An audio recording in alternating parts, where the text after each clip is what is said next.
All right, my name is Rich Schmidt. We're here with Lisa Zuniga. It's June 20th, 2023. We're at Erratic Oaks Vineyard. Thank you so much, Lisa, for joining us today. Thanks for having me. The first question, as you know, is why wine? Why not? Why not? I think that I did not have a path in life like a lot of other people do. So I just worked retail for a while. I had a child pretty young. I decided to go visit a friend from high school in Temecula. I've grown up here all my life, but never really got into the wine thing. And so she drove me out to a friend's winery, and I asked the person, I said, can I go stand in the vineyard? And the winemaker said, well, yeah. And so I went out and stood in that vineyard in Temecula, California, and thought, I want to do this. I want to do this. And that would have been like 93, I think. And so I just kept doing what I was doing, and it was always in the back of my head. And then in 2004, in the fall, I took an online course at Schmidt, just general vit. Took some winemaking classes just for the fun of it, and went into Firesteed one day. It would have been like January of 2004, and just said, I want a job. I want a job. And the person that was working there was the winemaker's wife, Shelly. And Shelly's like, oh, okay, well, let's talk to you. And, you know, we sat down, we talked, and she called me a couple days later and said, well, do you want to work in the tasting room? And I didn't really want to, but I knew that was my way in, because I'm not the person you want in the tasting room. I'm just not. I did fine, but it's just not where I belonged. So I did the tasting room for almost a year, and then I went to the winemaker, Brian Croft, and said, I want to work production. And at that point, it was all guys over there. No women were working in production. And I think Shelly was the only one that had periodically. And so Brian's like, okay, we'll give you a chance. And Pete was the cellar master, and they were both like, okay, we'll give you a chance. And so my first harvest was 2005, and I was hooked. I was hooked. It's so fast paced. It's dirty, and it's grungy, and it's fun, and it's cold. And at that point, we were working like 14 hours a day, 15 hours a day. It's not so much the norm anymore, but back when I started, that was normal. And just that fast-paced, always going, but knowing that you were doing something super cool. Even though I wasn't sure of the whole process yet, you could just tell that there was just something soul-grabbing involved in winemaking. And so getting out of the tasting room and doing production was really good for me, and we were a really tight-knit crew. I didn't ever get treated like a girl, which was great. I mean, I was just part of the crew. And then a few months later, we brought some girls in, or a few years later, excuse me, some girls came in to work too, but for the first couple of years, it was just me. And I think just being around people that wanted to be there all the time drew me in even further to that point. But then my body started kind of breaking down physically, because I could not pull 4-inch must hose up the stairs anymore over those tanks. Yeah, people were helping me, but you have to hold up your end. And I felt like I could not do that so much anymore. And so I just kept talking to the winemaker and saying, you know, I don't know how much longer I can do this physically. And so he put me in the bottling line. So I started working the bottling line, and that was my least favorite position, just so you know. Never wanted to go back, only did it for one season. And then because I wasn't sure what I wanted to do, I wanted to go back to production because it's comfortable, familiar. And I ended up going up to talk to the winemaker again. And he was up there with a gentleman named Luke Pedotti. And they were speaking about how they were going to replace the vineyard manager's position who had left. And he'd been here for a long time with Flynn and with Firesteed. And I remember looking at Brian and saying, I want to do that. And Brian just looked at me and kind of laughed and blew me off. When I left, Luke looked at Brian and said, why not? She wants to. Let's bring her in. And so I got called back up about a week later, and Brian's like, we're going to put you in the vineyard. I had no experience. We only had 33 acres planted. But I'm like, I'm going to do this, and I am going to rock it. I'm just going to have some fun. I don't mind being outside. I love to drive. I'm a driver. So the first thing I learned how to do was drive tractor. And after learning that, it kind of empowered me a little bit more to feel better about what I was learning out here, because I was learning as I was going. You know, I had almost no knowledge, but I had Luke behind me. And so he would spend 2 days a week with me, and he's such a great guy, and he has so much information, and he taught me everything I know. I would call him at 10 o'clock at night crying because something's wrong in the vineyard. And, you know, for me, that's like the end of it. I'm done. What am I going to do? And Luke would always just be like, Lisa, everything's going to be okay. You know, you'll be surprised at how well this is going to turn out. And for like the first 7 years, that poor guy, I just, you know, when I look back at it now, I think to myself, oh my God, I must have been driving him crazy. And so as I got more comfortable, I started bringing other people in that could help me out. So Patty Skinkus from OSU came in. She has hung with me through the whole thing. She also got all those phone calls at 10 o'clock at night saying, oh my God, I think I've ruined the vineyard. It's like one plant that I found out of, 110,000 plants. I got to walk to the one that's breaking down and then start crying in the vineyard. Because for me, I've never done anything like this in my life. I didn't ever think that I could excel to anything like this. And so I would just stand out here. Probably, I still do it, but not as much. But there are some times when I will stand, usually up here, and look that way. The energy that these plants give off is unlike nothing I've ever felt in my life. And they offer so much to me that it kind of became my life. I work 7 days a week. I'll work 12, 16, 24 hours a day. We have done like 27-hour days when we had rain coming and that we had issues and we just needed to spray. So my tractor supervisor, Diana, and I, we did a 27-hour day once because we had to. We'd go home, get snacks, get back in the tractor. And it just the vineyard just kind of made me see how hard I could work and how much it could pay off. And so this was my place. Because I started in the tasting room, I went to wine production, I went to warehousing. I forgot that part. I went to the warehouse too.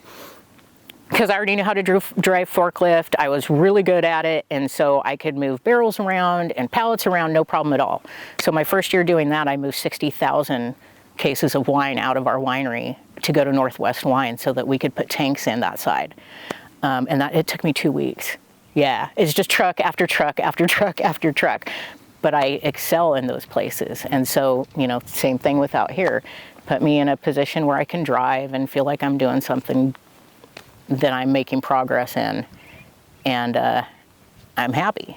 I'm happy there. So, what came to a tasting room and moved all around the place, I ended up in the vineyard last, and that is absolutely where I should have been. It was great for me to learn all those other things too, but the vineyard will humble you like nothing else will, and it will take every bit of hope that you have in a day and then bring it all back to you the week after when things are okay, if that makes sense. And it's super challenging. And so I like that challenge, I think. That's a lot of it for me. It's just the challenge. Doing things that most women weren't out there doing. There are many more now. But I started, like I said, in 2004. And there are, women winemakers, women in wine, but not a lot of women in the vineyard and not a lot of women driving tractor or anything like that. And in order for me to get respect from my crew, because these guys have been doing it for years, and then they bring me in and I've got no experience. And, a lot of people were waiting for me to fail. And so I started doing every move in the vineyard with the crew. It didn't matter what it was. If we're pruning, I'm going to be out there pruning. If we're moving wire, I'm going to be out there moving wire. So the first 5 years I spent with my crew just doing vineyard movements. And then that way I can look at all the plants. I can see how everybody in the vineyard's working, what works, what doesn't work, what we need to change. And there wasn't a lot, because at the time, the crew that I had, they were just, absolutely amazing. They had their shit together. I didn't even really need to be there. You know what I mean? It's like I could just come out and check on them and they're doing everything. It's like, well, this is the best job ever. This is it. But then when you start to realize all the things that go into it, it wasn't the best job ever at that point. And things got a little bit difficult, but then I kept learning. And after 20 years in the industry, I feel pretty comfortable now. It's quite a story. I'm curious about when you walked into Firesteed, when you decided this is the place you want to. What would you say your kind of awareness was or education was in terms of wine? What did you know about wine at that point? Absolutely nothing. Seriously, absolutely. I wasn't drinking wine. I wasn't into wine. But something about it just drew me to it. I don't know what it was. Maybe it was because it was going to show me what I was made of. I've always thought that I'm, I've got a little power behind me because of certain areas that I know, or because I feel a certain way about myself. But this, like I said before, really humbled me to let me know, you don't know shit. You don't know anything. And the vineyard was going to let me know that I didn't know anything. And so going into it, it was when Shelley offered me the position in the tasting room, I was like, okay. And that's when I started drinking wine. It's like, okay, well, now I'm going to have to drink wine. And I went straight for reds. I just bypassed whites because I don't know why, but I went straight to reds. And Pinot Noir was not my favorite at first. I had to go with like the rosés and stuff that they're not too complicated, but you still like them. And then we brought in some cab one time to Firesteed. I don't even remember the story behind it, but we were holding it for somebody or something like that. And I'd never smelt that before. And I remember opening the tank and thinking, well, what is this? What is this? It's not Pinot. It smells totally different. And I remember getting made fun of because I thought cab was so much fun. And like the guys that are working with me are just like, Lisa, you're doing Pinot Noir and you think cab is good? What is wrong with you? I'm like, all right. So I'm inexperienced. And so I just kept going over there and taking samples off of the cab just because it was so different. And then I would go sample the Pinot. So then I started getting much more into Pinot. And it kind of just took me into the other realms of what other wines were out there. What did I like? What didn't I like? But I've never became that person who drinks wine all the time. I can't tell you where something's been, what the soil is, I'm not that person at all. I'm not versed in wines that well. I know if I like them and if I don't like them. And if I like the vineyard and I like the winemaker, I'm going to drink them more than I might drink something else, just because I know what goes into it. And I feel like people's soul can be found in a bottle of wine for me, if that makes sense. And not just one person, but I feel like the whole group of people, from the vineyard to the winery to the bottling to the sales. I think anybody that gets involved with that wine, their soul's going to come out in it, especially if they're into it. If you're not really into it and it's just a job for you, no, you're probably not going to come through. But if you're into it and it's your thing, yeah, it's going to show through, for me at least. Tell me about you mentioned Schmidt as kind of the first step for you. Tell me about the coursework there and what your initial thoughts were of the work you might be doing, or of the kind of the wine world at that point. I think the general Vit class for me, because it was online, was, it didn't really give it a lot of thought because you're not in it. But when I started getting into wine production classes, that was a whole nother game for me because it's not easy. People get into it for the romantic part of it or whatever it is, but winemaking is not easy. It's just not. If you get into it and it's one of the easiest things you've done, then you are so lucky. You're so lucky, because I was so confused about everything from I don't test well, and so my tests kept coming back really bad. It's like, damn, you're failing at this. And I remember one of the instructors, Jessie Sandrock, came to me and she's like, Lisa, not everybody is going to test well, but some people are just going to do it in the field or do it in the winery well. And so don't take that so seriously. And that was like the best thing I could have been told at that time. Because for me, I was going to give up. It's like, I can't even take a damn test, you know? And so by her saying that, it was like, oh, okay, I don't have to be involved in the schooling part of it and academic when I can just go out in the field and learn. And so that was probably one of the best things for me. And when I went to Firesteed, both of my bosses there were super open to teaching us. Brian and Pete both.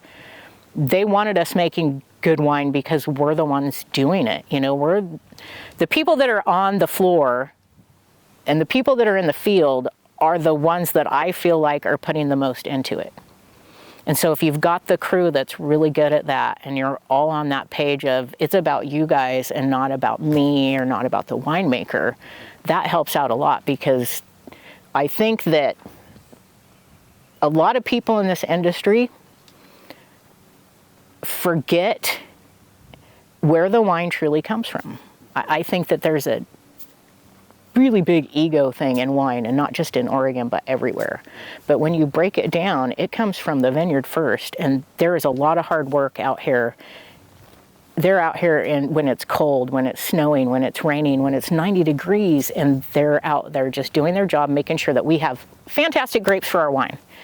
And so with that, I was able to kind of have that patience that people would give me to learn what I needed to learn, and I didn't have to do it through school, which even I still did. I would take classes, but not have to take the tests. I forget what that's called. Auditing. Yes, I would just audit the class. So I audited all of Patty's classes, but I didn't have to take the tests. So I was still getting the information, but I didn't have so much pressure on me to think that, you know, I've got to get it. I've got to do this so well. And by that time, Howard was paying for my education. And he's like, you just do what you want. You know, if you only want to audit, you just audit. You just need to keep learning. And so I had a lot of people with a lot of patience helping me get where I need to be. And that's probably the biggest thing. One of the bigger things for me is all the people that just stood behind me and were like, you can do this. You know, you got this. It's really exciting to hear that. I'm happy to hear that. Tell me about, let's talk about production first before we get into the vineyard. Obviously, you mentioned it being kind of hooked right away by the labor itself. Tell me about your sort of first harvest experience, first vintage experience. What are your memories from that year? See, I can do nothing but smile when I think about that. It brings back so many good memories. I've always worked pretty hard at my jobs, but never like this. And it was 2005, and the weather was kind of, it rained a lot during harvest. I do remember that. You know, for me, it was like, you know, I'm out on a forklift, and that's what I did the most, is I drove forklift because I was fast. I could unload a truck in 40 minutes. You know, that's what they wanted. The Kramer truck, because we used to get fruit from Kramer. The Kramer truck would pull in, and there'd be, you know, 40 totes on there, whatever it was. And it would take me like a minute per stack to get those out of there. And then these guys are gone, and they can come right back. And so I had the ability just to do that one job and then be involved in everything else. So if I'm on the forklift, but something's going on and you need help, you just jump off, you go help, you jump back on the forklift, and you do what you're doing. So there wasn't a lot of pressure put on me about winemaking or doing the right thing or not making mistakes. I did learn how to, you know, do certain things, but I didn't have a lot of pressure on me that year. And so it was just fun. And cleaning out the press, who knew? Who knew how much fun that could be? I would stay with a guy that I worked with. His name was Mike Hammond. He's no longer in the industry, but he used to make wine for Benton Lane. We would stay till, we were the only two left at the end of the night, and we would stay sometimes till 1 or 2 in the morning cleaning that press, because it's a big press. And we would park his truck back there and turn on his stereo and just go after it. And so, when 2 o'clock rolls around, we're done, we're feeling all good. We are so dirty and wet, and neither one of us cared. It was just that much fun. But again, who thought that cleaning a press could bring you that much joy? So just silly things like that I would pick up on and be like, dang, I like this. Even just clean up. And people don't think so, but cleaning up at the winery is way different than cleaning up anywhere else, because I feel like when you clean up and you turn around and leave, you know what went on there that day. It's like a murder went on there. And then all of a sudden, all the evidence is gone. All the evidence is gone, and nobody knows that we took in, my first year, we took in 900 tons. 900 tons. Yeah, and I didn't know what that meant, but I remember telling somebody else in the industry, I don't remember who, they're like, well, how many tons did you take in this year? 900, and they're just like, 900? I'm like, yeah, it was great. I bet it was. So that was my experience into it, was just full throttle, I felt like, just throw her in there, let's see what she can do. And so many things that I was afraid of that, I ended up having to do on my own. And everybody was so willing to help me at first too. All the guys working the floor, because the vineyard crew at the time also worked in the winery.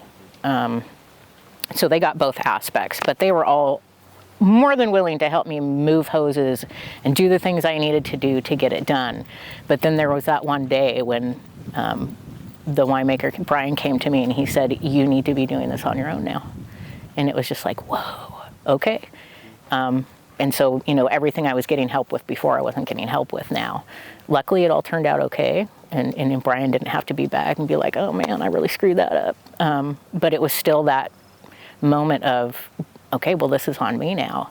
And am I going to take it to the right tank? And am I going to do something wrong? And when you're working with that much wine, it's kind of intimidating. We had 36 tanks in there, and most of them were 10,000 gallon tanks. We had 2 12,000 gallon tanks outside, and that's pretty intimidating when you don't know. But I think throwing me into it was probably the best thing to do, because I'm not that person who can hold back and just, once somebody's going to do it for me, I'm probably out. I don't need to do this. You got it. So that right there was huge for me. And I think that's why I had an easier time out here, because not knowing anything but just being thrown into it was the best thing again. Mm-hmm. Mm-hmm. So tell me about sort of after harvest, after you get past the kind of the buzz and the long days and the kind of exhaustion, as you start working in the winery during the rest of the year, what did you find the work to be like at that point? Kind of cathartic, because all the crazy stuff is done, and then all of a sudden it stops, and there's just like this weird silence to everything.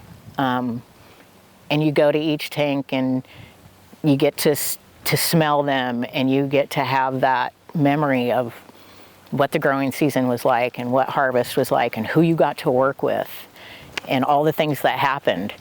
But then you're only working 8 hours a day, and you're just doing like what you consider menial stuff, moving tanks, racking barrels, stuff like that. But to be able to step back and look at the harvest, especially my first one, and then be in the winery to where, by the time February rolled around, I remember being underneath tanks and painting the stands, just stuff like that on like one of those mechanic rollers that they roll under cars with. So, there's like 3 of us, and we're on those, and we're underneath these tanks just painting the stands and getting the dirt off of them and stuff like that. And I remember thinking to myself, this is winemaking. This is what people don't know. This is not romantic, and none of us want to be under this dirty tank right now, but this is what we're doing. And so being open to the process of this is not all romantic, and this is not all fun, and this is what you do in your off time, really gave me a certain sense of, okay, I can do this, even though it gets real boring during the winter sometimes. But then I got to learn how to use a DE filter that most people, I don't think there's a lot of people that use them anymore. But I remember getting to use like a DE filter all on my own. And I got really good at it. And I remember I went over to the winemaker to ask him something. And we were all kind of watching the filter, and I'm trying to get an answer from somebody about what's going on. And this person's not answering me, so it's me, the winemaker, and then this person. And I'm waiting, and the winemaker's just looking at me, and he's looking at the other person, looking at me, looking at the other person. He looks at me, he goes, "You hear that?" I remember stopping and thinking, I go, "What is that sound?" He's like, "Lisa, your tank's overflowing." Because I was waiting to see when am I supposed to cut this off, and I kind of got lost in something else, and that person's not giving me the answer. The winemaker knew, but he needed to let me make that mistake. You know what I mean? He needed to show me, you got to understand how fast this can go wrong. And I remember just dropping whatever it was in my hand, and I was all the way on the other side of the winery. It's a decent sized winery, and I am running so fast just to get to that filter and turn that valve over. And I didn't lose a lot, but I remember that was my first big mistake, and it was like, oh, this isn't like a normal mistake. I mean, you lose over so many gallons, and you got to report that, and it's a big deal, and you just lost money and all the work you put into it. And so I don't think I ever made a mistake like that again. But it was good for my first big mistake for him to just let it happen. And I know he didn't want to, because he's not that guy. You know, everything he did was very meticulous. And he was always just mainline. He never got mad. He never got too, he was just always like this. And so for him to be like, "What's that sound?" It was like, oh God, what is that sound? And so that was the first time I could really screw things up. And I think that really scared me, because it's not my money, it's not my wine, it's not my place. And so that was my first, like, my heart just dropped, if that makes sense. I remember my heart just dropped, sorry. So that's when I started getting really serious about, you have to be on. You cannot be off at all. And if you are off, you need to ask for help. Because if you are not fully focused, you're going to make mistakes out here in the winery, and they can be big. So let's jump ahead to your time in the vineyard. So obviously, you mentioned you came in with no real knowledge of what you're doing, a lot of enthusiasm and not a lot of knowledge. So tell me about first steps. What were the first things you had to do? What were the first things you had to learn? The first things I think I had to learn were logistics out here. Not really the plants, not really what you do to handle them or how you're going to keep them safe. It was just logistics. How are you going to finish getting the vineyard planted? Are you going to bring the GPS guy out here? When is he supposed to be out here? Do you know how many rows you're going to have out here? Do you know how many plants are going to be per row? Do you know where exactly you want them? Do they want to be east or west? All of that. And then how are you going to get the plants in here?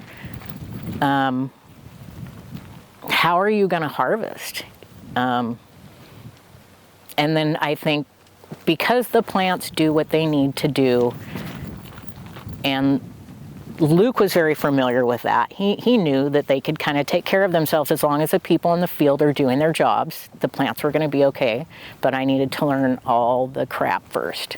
And so the first 2 years was just me running around in a truck or calling people or bringing in people to do dirt work, or, you know, just the basic things that you don't think you're going to be doing.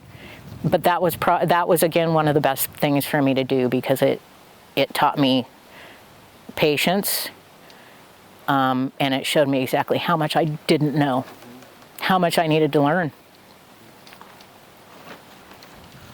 Describe the vineyard for me when you got here. What condition was it in, and what was it you were kind of charged with doing? Where we are sitting right now, this was still all trees and scrub, so there were no vines up here. The only block that was planted is the middle one behind us, and it's 33 acres. There are 141 acres planted here. I came into it with the guy that was doing it. His name was David Flynn. They owned, Firesteed used to be Flynn, so they owned that and then sold it, but David stayed on. And he had experience, 20-some years of experience, but then decided, he wanted to be doing other things. And so he planted that block. And then from there on, it was, again, me bringing in plants, me ordering wire, me ordering impost, all that stuff that you don't ever think about. And so I think the next thing that we ended up planting, so that was 2007 when they planted that. And the next block would have been the one next to it. And that was 2008. And it was really, really, really hot that year. And we planted in May. And I didn't know. And it's not that I could have made that call, because I was not making those calls. The winemaker was. He was the one that decided certain things like that at that time. And so we struggled. This block still struggles. Just because of the planting process and everything that it went through the first few years. And after doing that block, everything got a little bit easier. And then in 2009, we finished the Pinot Gris over by the house, the 777, all this back here. And then in 2011, we finished the Riesling. So 2011 was my last planting, but almost everything was done out here by 2009. So it was a fast process for me. And you mentioned logistics as being the biggest challenge. So tell me about getting a handle on that. Well, how long did it take you to figure some of those things out? Not long, because if it takes you you'll never get through harvest. You'll never get through your first harvest. If you don't get logistics, and there are lots of people that do this, and they have a lot of different people working with them. We've always kind of ran, even when we were doing the winery, on a small crew, as small as possible. Less interference. People, I think, respect their position a little bit more, and they get a little bit more out of it. So my first harvest, everything was done by hand. We're not doing anything mechanically at that point. And so we would run trailers and tractors. And the first year, of course, we started way up by the road up there where you came in. And so we're bringing tractors from up there all the way down here to the barn so that we can load and stuff. And I remember thinking to myself, this is going to be harder than I thought, because you don't want your tractor drivers pushing themselves, because lots of things can happen. You're pulling 1.5 tons behind your tractor. You want people that are doing it that feel comfortable doing it. So I started doing it. I just decided that year, okay, I'm going to get in here and do this. Let's see how fast I can do it, how good I am at it. And again, I'm a driver, so that I was hooked. I could get across the vineyard. I don't know if I should say this or not. I could pull 1.5 tons behind me and be doing 12 miles an hour. And then that tractor is bouncing. I'm not losing any fruit, because I've got it so locked down that it can't go anywhere, because they kind of move around a little bit. But I figured out that if I was to take a strap and strap them down so that they're all tight and they can't move on that trailer like they probably should, I could go a lot faster. And so within me going that fast, everybody in turn behind me is like, oh, okay, well, we're going to step it up, because we've been doing this for years, and we're doing, 3.5 miles an hour going into the barn. She's doing, 8 to 12, depending on the day. And so after figuring out that I just needed to do everything again myself to figure out how to do it, that's how it all started coming together. I have to do things myself. I can't just read it or see it. I'm that person. I have to write it down, I have to hear it, I have to see it, I might have to touch it depending on what it is, and I'm gonna have to drive it if it's a vehicle. So, doing harvest that way taught me everything I needed to know about getting trucks in here, getting things in and out, how to get things there fast. If we were having issues with drivers, maybe they weren't as fast, you could change people out really quickly, even if they're halfway down the vineyard. I would just call the other driver and be like, you need to get on the four-wheeler, and you need to go get that person out of the tractor, and you need to get those grapes down to the barn. And so within that, you start building up a little competition. And so then people start having a really good time with it safely. I'm not always the safest person out here, and at one time I was called a liability. Everything is, I want to do everything fast and well, especially if there's driving involved in it. So as soon as I could break that down and figure out that I could do that quickly, everything else just kind of fell into place. And I don't know why it made sense to me that way, but it just did. I think because it was one of the hardest things out here to do. Especially when you have to go all the way across a vineyard like this. When you can get that figured out and get everything to the winery on time and the winemaker's happy with you, then you've done your job. When I pull off my next bank heist, you're definitely going to be on the wheel for me, right? Oh yeah, okay. I got you. It needs something fast though. It's got to be fast. Yeah, okay, yeah. I like that. Tell me about, you mentioned kind of your sort of initial sort of winery mistake, or you know, the overflowing wine. What was that kind of aha moment out here in the vineyard when you either realized sort of something that you were doing wrong, or you realized that something you thought was wrong was actually okay? Wow, that's a big one. I don't know that to this day, I still come out here and see every mistake I'm making. I'm always proud of the vineyard and what we do out here, but I'm still always going to pick apart what's not working, what could have been done better, how I could have interacted better with getting it done. I don't think in the vineyard, even though I thought it was the end of the world, it never was out here. And it never was in the winery either, but because I am who I am, I don't want to make those mistakes. And at the same time, the winemaker was still my boss. So even coming into the vineyard, the winemaker was still my boss, and I knew what he expected, and he expected a lot. And so I wanted to make sure that he felt really good about putting me in my position and that I was doing the right thing out here. So that was a lot of it for me. That's what drove me. So I would say my first mistake out here was probably thinking that it was going to be easy. You know, that I can do this. This is no problem at all. And then you start adding another, you got 33 acres. Yeah, I can do 33 acres. But then, you know, let's come along and add another, 110 onto that. And then you step back and see that, oh, well, it is a lot harder than you thought, and mistakes are going to be made. So I would say the biggest mistake I've made out here, okay, we have a piece of equipment called an in-row cultivator. Probably one of the hardest pieces of equipment I have had to perfect.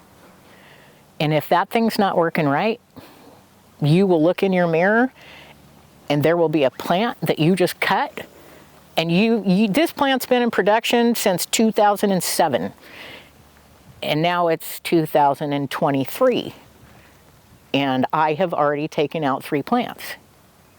I am very versed in this machine, but sometimes it will just throw you for, something's off. And so the first time I brought it out this year, the first plant I got to just sliced right through that, and it was like, oh, this is going to be one of those years. This is going to be one of those years. Every plant out here, I'm going to get through an acre and look back, and they're all going to be laying on the ground or something like that because I'm like too comfortable. And so I really had to start taking into account that I was too comfortable, and mistakes can be made. And even just one plant for me is a big deal. You think about how many grapes you've brought in off that plant and how many years it's given you production, and they don't ask a lot from me except for not to chop them off with the in-row cultivator, but here I am out here cutting them down.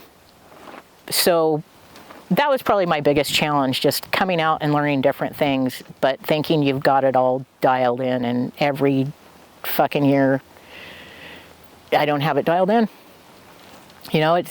There's always some lapse in time because I'm gonna get out here on this day. I'm gonna get all this done. Like right now, I'm like, yeah, let's get out the leaf puller. We really need to be on this. So let's get it all together and make sure it's all working. Well, we're still not done with dirt work that we have to do. So, those things are not gonna happen as quickly as I want. So we will be out here chasing ourselves like we do every year. So I don't ever think I've had a year where I feel like everything's on time and I don't have to worry about anything, maybe 2015 or 2012. Both of those years, super easy, because everything was kind of just did what it needed to do. Not too many weeds under the vines, not too much rain, not too much crazy stuff going on. You could control things. But that is one thing, is you have to let go of control out here, because you're never going to have it. They will not allow it. The vines control everything, and you're just going to be here to help them along. And they'll let you know everything they need if you pay attention. You know, everything. Take some samples or just watch them. And they'll pretty much tell you everything you need to be doing. But you got to let your ego go and know that it's the plants and it's not so much you. You're just the steward. You're just standing back and helping them out. You mentioned obviously the scaling going from 33 acres way up from there. How have you learned to sort of keep tabs on that many acres of grapes? I don't think that I have. I mean, I will be honest, I'm not that vineyard manager, and good thing Howard is who he is, because I don't know that a lot of people could work with me. I'm not the person that is out here taking continuous notes. I can remember a lot of stuff in my head about years past and things that have gone on, but I'm not real meticulous like I probably should be, and lots of vineyard people are, about all the notes that go on out here, all the things that you should probably be doing, because I, again, have so much trust in the land and in the vines themselves, and being ignorant probably too, you know, coming into it the way I did. I've never been around it. I didn't realize how things were supposed to go and how people felt about all of this. This was just farming. I'm just farming. I'm a farmer. You know, I'm a grower. I'm not a viticulturist. I know viticulture stuff, but I am not a vit person. I am a vineyard manager, and there's a difference. There's a big difference. So keeping track of the vines for me was more on a vineyard manager standpoint than a viticulture standpoint, if that makes sense. So my keeping track is everything okay? All my blocks are good. We got all the fruit in. That's it right there. You know, I've simplified it. I think I've just simplified it for myself. Maybe not for anything else, but just for myself. You mentioned when you took over as vineyard manager that you had a real strong team in the field already at that point.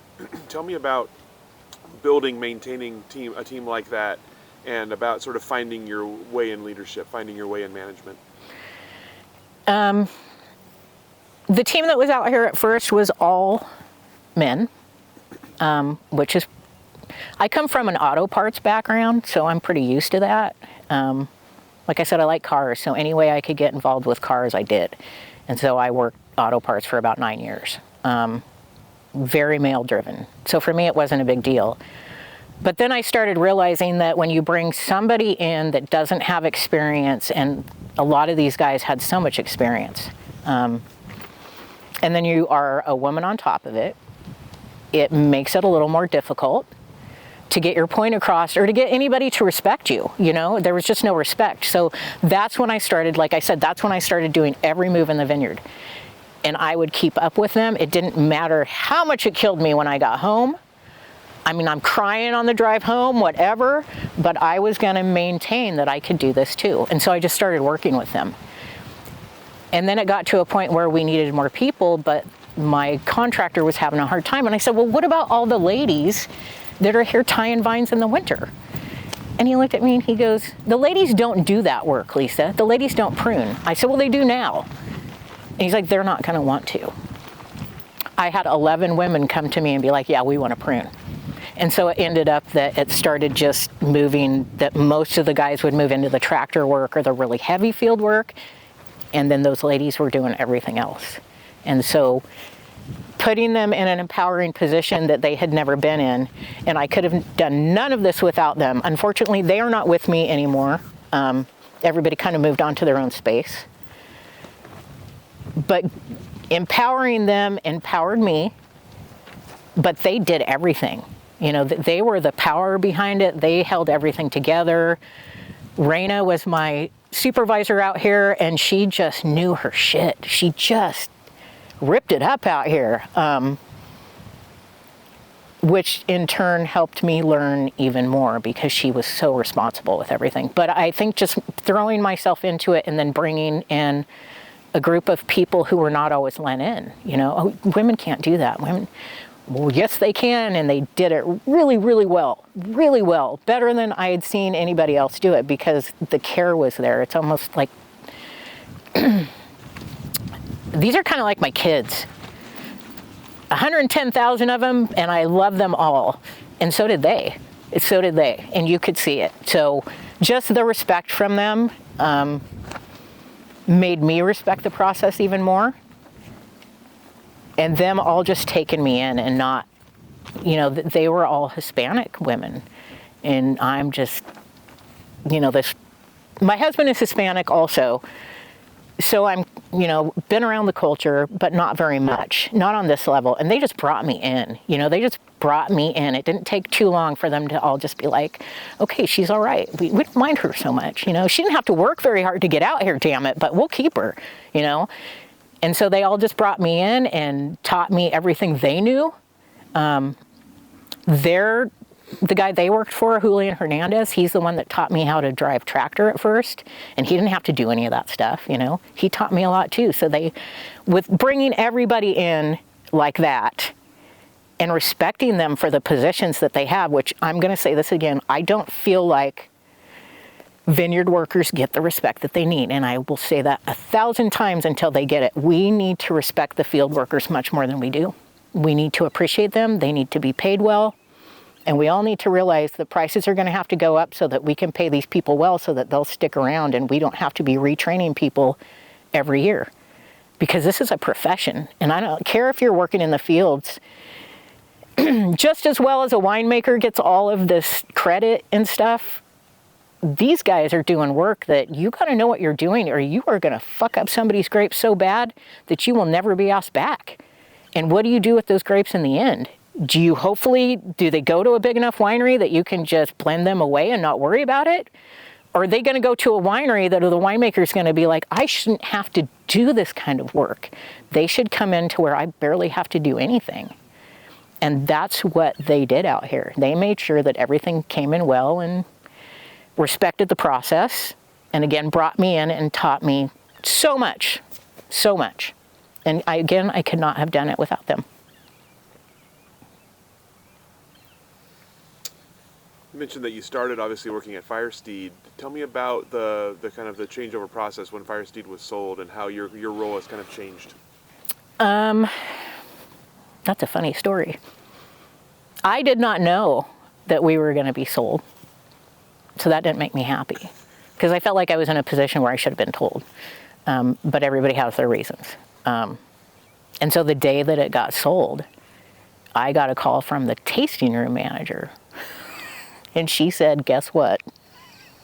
I'm like, what? She's like, we got sold today. I'm like, I started laughing. I'm like, whatever, what? Don't screw with me like that. She's like, Lisa, I'm serious. And then my husband also worked there. When I left bottling, we needed to fill the position. And my husband's never done it before, but he's super smart on that kind of stuff. So I'm like, why don't we just bring Chris in and see what he can do? And he'd built like the catwalk at Firesteed on the tasting room side and put in like this really cool spiral staircase. And so Brian already knew him. He's like, okay. And, so Chris comes in and he's, taking that position up. And so he called me too. And that's when I knew. Once he called me, he's like, guess what? I'm like, did we sell? He's like, yes, we did. And so by the time Howard got out here that afternoon, he took one look at me and he goes, I go, yes, I do. The only thing that changed for me was that I was just given a bit more responsibility, and then I was my own boss. Brian was no longer my boss. I just everything was on me at that point, which I already knew what I was doing, but it's always nice to have somebody else that's making all the decisions. And, at that point, I just kept doing what I was doing. I knew that I wasn't going to leave.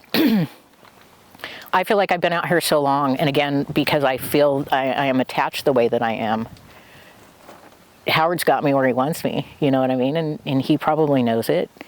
But I have so much respect for the field that I just don't want to leave. And I can't just leave it to anybody if I'm going to go. So it's going to have to be the right person. Even though it's not mine, I don't own it. But I feel that ownership, you know, I truly do. And so when it sold, no, I was not happy. But it was a lot better for me, I feel like, because then, you know, I am in full control. And I like that, so. And Howard doesn't ask a lot of me, you know, he's great that way. He trusts in the process, and he trusts in what, you know, we've done in the past, and I think that he just felt really comfortable and wasn't even worried about it. But then I had to deal with other people that I never had to deal with, and so that was a whole other process in itself. And again, not everybody wants to work with me, I'll be very honest. Not everybody likes me. I'm pretty blunt, to the point. I don't care who you are either. I don't care what kind of wine you've made. I don't care who you think you are as a winemaker or in this industry. We are all the same. We're all working for the same goal. And it's just to be respected for what we do, and to the pride in that glass of wine, you know, that you can sit back and be like, man, I grew part of this. And up until 2014, I still got to work in the winery full time. But then Brian pulled me back because the vineyard was getting bigger, and he's like, you can't do both of these, Lisa, because I was working 16 hours a day. Ended up raising my granddaughter for 4 years. And so within that, I had to give things up to make sure she was getting what she needed. And so it just takes me to the process of, we all need to respect what we do out here. None of us are a big deal. None of us are a big deal. It's the vines that are the big deal. And that's just the way I feel about it. I even feel like after it gets into the winery, you may be a good winemaker, but you better have good fruit. Because if you got to screw with it and put a bunch of stuff in it and bring it out of its natural state, that's, for me, and just for me personally, you're taking away from what happened, you know? I understand some years are just crap and you have to, but if it was a good year and bad things happened, or it was a good year and bad things didn't happen, but you take it into the winery and somebody wants to be adding stuff that you would never add, you know? It's like, why are you doing that? That was probably the hardest thing for me when we sold Firesteed, knowing that people would be manipulating certain things that maybe I wouldn't agree with, and my grapes had never been anywhere else. And so now Howard's selling them to somebody else, and they're doing what they want to do with them, and they're using them on a production level that I had never seen, you know? Firesteed was Firesteed, you know, and some of that all went into Firesteed. It was just our thing. But then when you start selling to other people where it's not as important and it's just going into a big batch of wine, things change a little bit, because you spend every day out here doing what you can, and then you're going to put it in a $20 fucking bottle of wine? Are you kidding me? Are you kidding me? Are you kidding me? So for me, that's hard. But then you have people come out that they buy an acre and they make this fabulous bottle of wine out of it that you've never tasted before in your life. I'll give you an example. There is a winery in Eugene called Civic. He did a blend of the Gewürztraminer, the Pinot Gris, and the Riesling from here. And I had never seen these grapes take on that kind of personality. I remember tasting it and thinking, oh my God, this is like a whole nother world for me. Because we'd never done anything together. Everything was always their own. Mm-hmm. The Gewürztraminer, it would go into the Pinot Gris. We never did our own, you know, we'd blended in the Pinot Gris. But this guy did 3 together, and he did them in amphora, which I'd never been around too much, except for in Arizona. But in Arizona, they're bigger usually. They're not, and this guy's on a small scale, and he let me come in and taste them and go through them. And that's when I realized, okay, Lisa, some people can do that $20 bottle of wine, and you should appreciate the fact that your grapes are selling. And then you also can see this $30 or $40 or $80 bottle of wine, and then it all kind of comes full circle. You know, I don't feel so bad anymore because, okay, somebody's doing some really cool stuff with it, and they're really expressing the soul of the vineyard. And that's what I want. I want the vineyard to be expressed for what it is and what it's given me, because it's given me a lot more than I could ever give to it. I could be out here for the rest of my life, and I'm never going to give the vineyard everything it's given me. Tell me about 2020. What was that harvest like? 2020 was hard. Not even from, the start of COVID kind of thing or anything, but just my vineyard supervisor, she lost her husband that year. And so she does all the tractor stuff for me, and he used to help us out here all the time. And we knew it could happen, so it wasn't, we knew it could happen, but we didn't expect it. And he passed right during harvest. And so that I couldn't, she wasn't here, and I could not be here. It was that's the first harvest where I didn't go out in the field. To have somebody help you that doesn't have to help you, who would just come out and do it and not expect to be paid, and he would do anything, it didn't matter. And so to see that loss for her, because she's one of my very dear friends, and then not to have him around anymore, it was a really hard year. And I was working with that's when I brought in another company to help in the field, and so everything was just way up in the air. Everything was just crazy. And me stepping out of the field was that I had never done that, but I just couldn't be here. I couldn't do it. I could not do it. It's the first harvest where I'm like, I can't be here, sorry. And they did almost everything on their own. I would check things at the end of the night after everybody went home. I'd walk through the vineyard, make sure things were okay, make sure all the wineries got what they needed, but I couldn't help in the process. So 2020 was a really hard year for the vineyard in general, I feel like, yeah. I mean, the grapes came out okay, everybody was happy, so that's good. But I'd never had a year like that out here, so. Oh, and that's the first year I got to go to Arizona. You mentioned Arizona. I was going to ask about that next, so tell me about Arizona. I had a really good friend that worked at Firesteed with me. He started in 2005 in the winery with me. He worked in the tasting room with me. He went to the winery first, and then I followed him. He stayed until 2011, and he took off to go to Texas and then ended up in Arizona. I'm like, dude, you got to get a job in the wine industry in Arizona. He's like, what wine industry? I'm like, really? He's like, there's no wine out here. Well, there is wine out there. It wasn't the best back then, but people were having a lot of fun, and you could tell. So he got a job, and I remember telling him, you got to bring me out there. You have to bring me out to work. And so he got married in 2015, so I went to the wedding. He got married in Sedona. And I ended up getting a tour of the winery that he was working at, which I never in my life expected would happen. And I remember tasting some of the wines and thinking, oh, there is so much promise to a place that is so crazy. Because this is like growing grapes in hell. If somebody can do this and make good wine, I don't care what anybody says. That's a good vineyard person and a good manager. They know what they're doing, because it is crazy there, crazy hot.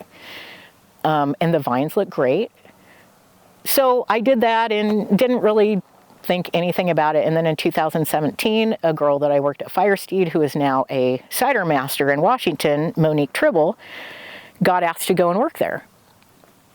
And she's like, well, why don't you just come with me? And so I drive down there with her, and I'm there for 2 weeks. And within that 2 weeks, I'm not getting paid, but I am down there working in the winery, because that's just how it goes. And then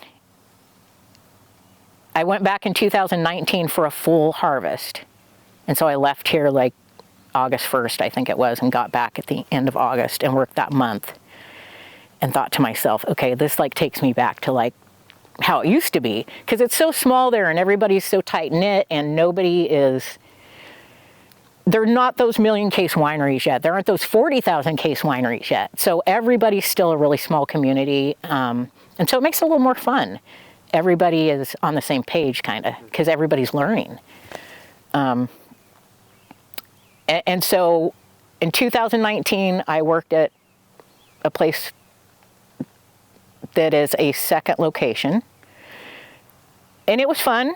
I had forgotten a lot about the winemaking process. And so it was hard. But I remember thinking, this is the best thing ever. You know, I just miss winemaking.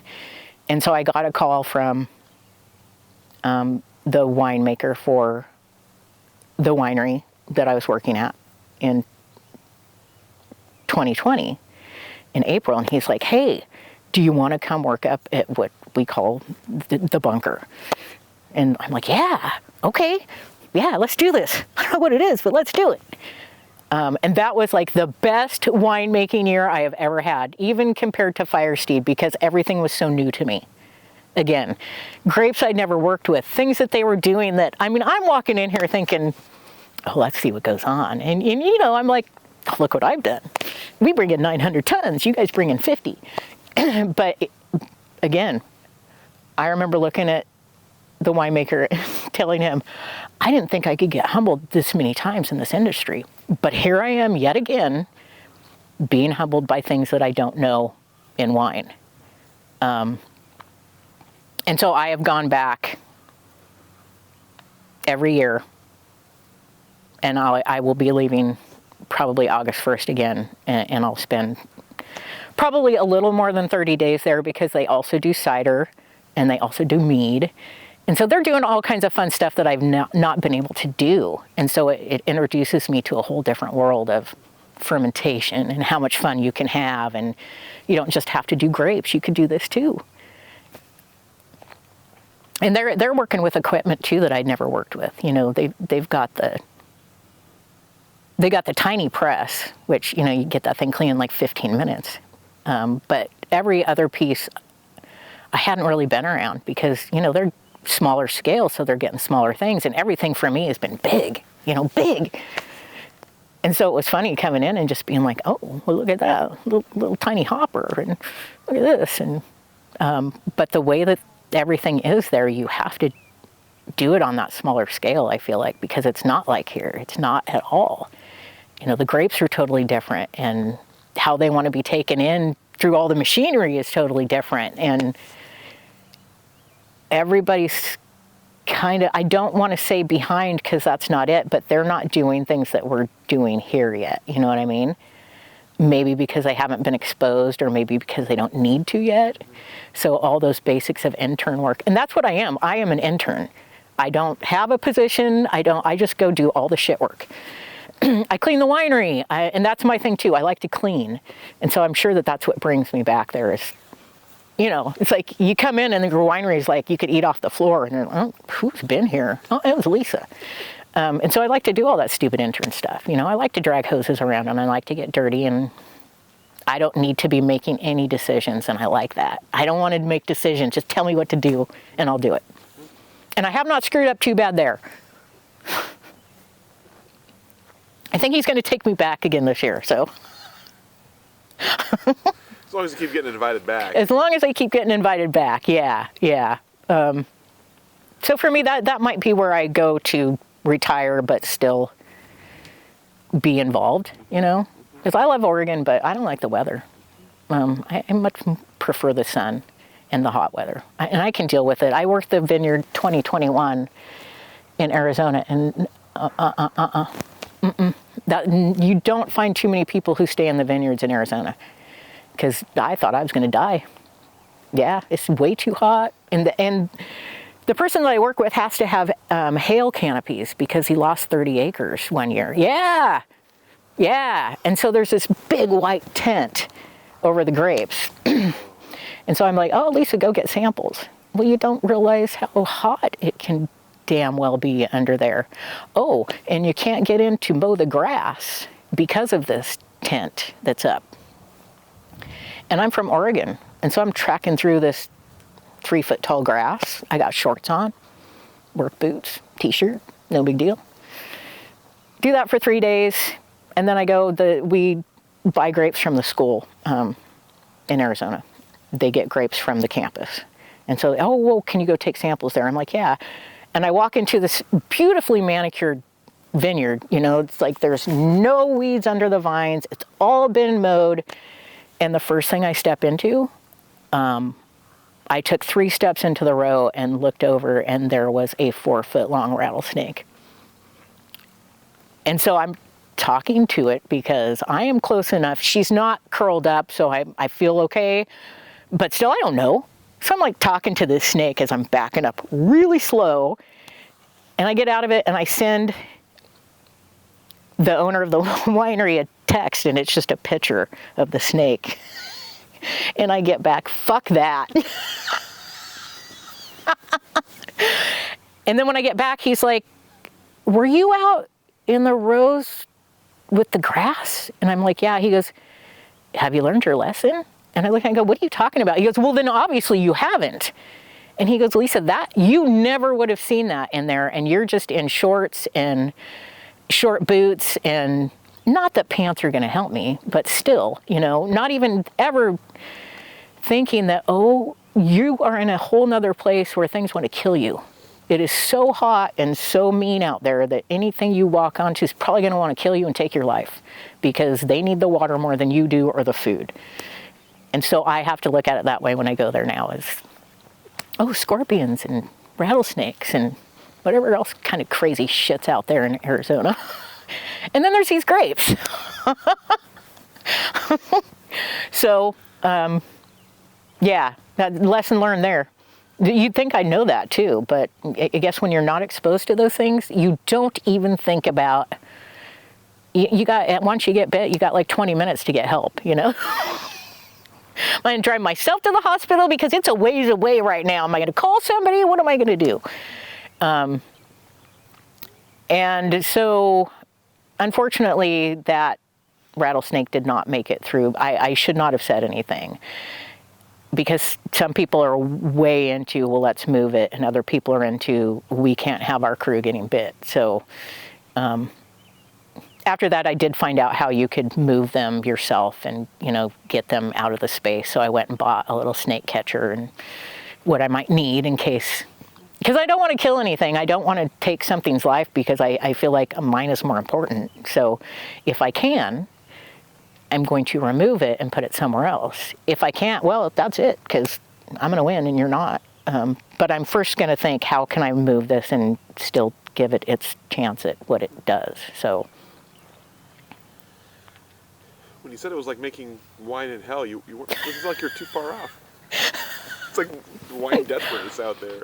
And when you have to work, I always liked working outside on the pad, you know, because that's where all the excitement's at.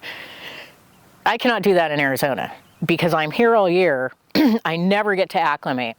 And so that first year out, I think I was out for 15 minutes. It was probably about 1 o'clock in the afternoon. And the guy that I was working with, who's my sidekick up there, he comes out and he goes, you need to go in the winery. I'm like, I'm not done. He's like, you need to go in the winery. I'm like, well, he's not my boss. And so I keep working. And it's like, I'm kind of feeling weird and I'm getting kind of cold. And so I go in the winery and he goes, what's the matter? Don't feel good? I'm like, I don't. And then all the symptoms, you know, I had a bloody nose. I could not stand up. I just couldn't get warm. And it's like 111 degrees. And then, you know, I have to be sat down and given the talk of, you cannot do this. And so I only get to spend short periods of time out on the pad because it's all full sun. And so the guy that is my sidekick has to take all of that responsibility onto himself because I can't be out there. So he takes all that work out there, and then I do all the work in the vineyard or in the winery, which works out really good for me because, you know, it's 55 degrees in there. So not too bad. So yes, coming from here and going there and thinking that you're going to work outside, it's not going to happen. It's not going to happen.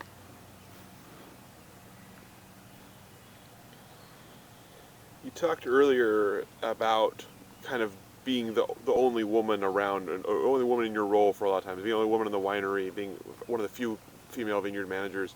Tell me about how you've seen that change and how you feel the industry in Oregon is doing in terms of having women coming into those roles. I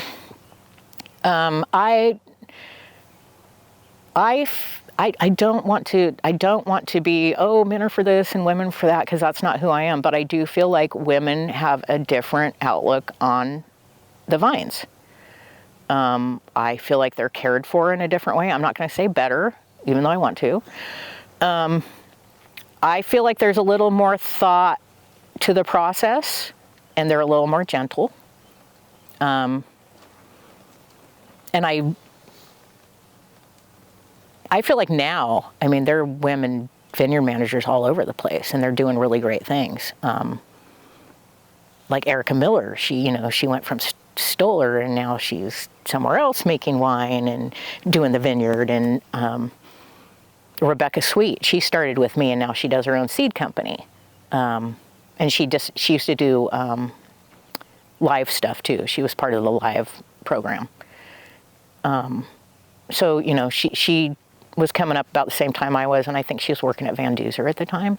And so we would talk about that a lot. And there was a couple others, but just, you didn't get to spend enough time with anybody to get to, but now when you go somewhere, it's like so many more women are coming into the industry, which is great, because you need that balance, I feel like, of men and women and just difference in people and how they do things, because you can learn a lot in the differences. So I do feel like the industry is, not that we were ever kept out of the industry, I just think sometimes people get something in their head that, oh, it's for men, like working auto parts. You didn't find a lot of women that were working auto parts either. And so you just don't think about it. As a woman, you're just, that's kind of a man's thing. But now I feel like women are really coming into the fact that this is definitely a fun thing to do. And you can express yourself in so many ways out here. And I see that the industry is very accepting. Never have I not felt like I was accepted. I never, ever felt that way in this industry. I just think it didn't matter, And to me, it was never, oh, I'm one of the first women. I just kind of, this is what it is, and yay for me, But I do feel like it's the direction that it's going. I feel like there are more women getting involved now, actually. I don't know if I'm right, but sometimes when I go places, I see that, just like where you'd only see maybe 5 or 6 women, now there are 30 women in that room, which is awesome, because all that information is getting shared in a different way. And so again, back to balance. If we want to balance everything in the vineyard, you need balance of everything. It's always good to talk to other people and see what they're doing and how they feel about stuff. And, you think, I've been doing this since 2007 out here. And every day I feel like I'm learning something new that, can be shared with somebody else to make it easier, work smarter, not harder. And so I think that that's helped, bringing women in has helped working smarter and not harder, if that makes sense. So you talked a little bit about what's possibly next for you, but tell us about what you're looking ahead to, either in wine and vines or just outside of that. What's kind of on your horizon? I will always be involved in wine, I think. It was definitely my calling. I love everything about it. This is a lot, especially the small crew that we run on. It's been a huge part of my life, but it's also, I'm now to the point where I realize that it's been every part of my life. I live for this. I live for this, and I have lived for this. And so when I was able to take a step away and go to Arizona and see that, oh, the vineyard can run without me? Are you kidding? That was my first real wow, it can run without me. Damn. But then realizing that I needed to pull myself away and not live for this all the time and do different things and be able to maybe share things with people that I'm not familiar with. And so I believe that my thing will be definitely, I will be in Arizona. And I will work in the wine industry, but I will be probably making wine versus being in the vineyard. And just on a part-time scale, you know, not full-time, I just want to have fun. I'm to the point where I just want to have fun. I don't want to stress over things. I've done that enough. I just want to have some fun. Yeah. You mentioned kind of the idea of sort of learning, teaching, sharing. So tell me about, in your role, how you've been able to sort of pass along what you've learned and what you know to maybe people coming into the industry. I think the only people that I could say I've taught anything to would be people I've worked with out here. I mean, because I am not real involved in the industry. You don't see me around a lot. I don't try to go to all the things, and not that I don't think it's fun or anything. It's just, the wine industry has changed a lot, and I know that change has to happen. It doesn't mean I have to like it. So for me, I am that person that's going to say what I want to say, and I think a lot of people have a problem with that. So it's best for me to just do my thing and do it well and not worry about what anybody says or gives a shit about when it comes to me. If my grapes are good, then I'm doing the job right. I would think the people that I taught the most to are the people that I work with. Like Diana, my tractor supervisor, she never drove a tractor in her life. She worked in the tasting room. And I remember watching her in the tasting room and thinking, this girl should not be in the tasting room. And so I just came to her one day and said, you want to work in the vineyard? She's like, well, what would I do? I said, you drive tractor. She's like, oh, I don't know. I said, well, do you want full-time hours? Yeah, okay. And so she came here, and she is one of the best tractor drivers I've ever had. The crew that I had before, one of the ladies that worked with me, her name was Ellie. I taught her how to drive tractor. She was the first female tractor driver in Oregon, and she kicked ass. she drove the on-target sprayer, which is not the easiest thing to drive. She could drive every piece of equipment out here. And I think that was like one of the best things I feel like I had ever done is, you know, just bringing her out here. And she's just a little tiny thing too. But man, she could hook up her PTOs and she could do all the work that she needed to do. And so I think that just bringing people out and teaching them how to do things that they would never do, you know. But as far as teaching anything about what goes on with the vines or anything, I mean, I can definitely answer questions for people, but I don't know that there's anything I could teach anybody, you know. Again, I'm not that academic, so, but if you want to come out here and learn with me, I'm more than willing, you know. I don't care who comes out here. If you want to learn, you want to learn. So, and if I can just say something back to Ellie, her being the first female tractor driver here, she was really good at what she did. She passed in 2017 in an accident in the Vineyard, but I just want to give her her props of nobody ever said that she passed away, and nobody ever said she was one of the first Hispanic female tractor drivers out here, because the Hispanic women weren't driving the tractors. She was looked at as like crazy. All the ladies thought she was crazy because she wanted to drive a tractor. So I just want to give her her ups, and that, you know, she was one of the first people, and she was really good at her job. And she's not with us anymore, but everybody needs to understand that that was a big deal. You know, that's a big deal when you can get somebody involved in something. And the culture was really hard on her, especially the men, really hard on her. But she came through and did a really good job. And so I think that's probably the best thing that I can do to people is teach them how to do stuff like that. We mechanic on all of our tractors. If they break down, we do have a gentleman who comes out and helps us, but if we can fix it, we're gonna fix it. I'm not gonna bring somebody in to do it. I don't have a full-time mechanic. Diana knows too. You know, if something breaks down, she learns how to fix it with me. She can do it herself next time.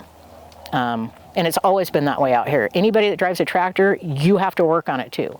You're gonna clean it at the end of the day. You're gonna respect it like it's a $60,000 piece of equipment, because that sprayer and that tractor you're driving is like $100,000. So when you put it down that you're driving a house around in the Vineyard, that's a whole nother story. Or I would always break it down like this. So you're driving like one of the best Audis you can get. I'm a huge Audi fan. So you're like driving the S7 that just came off the line. Treat it like that.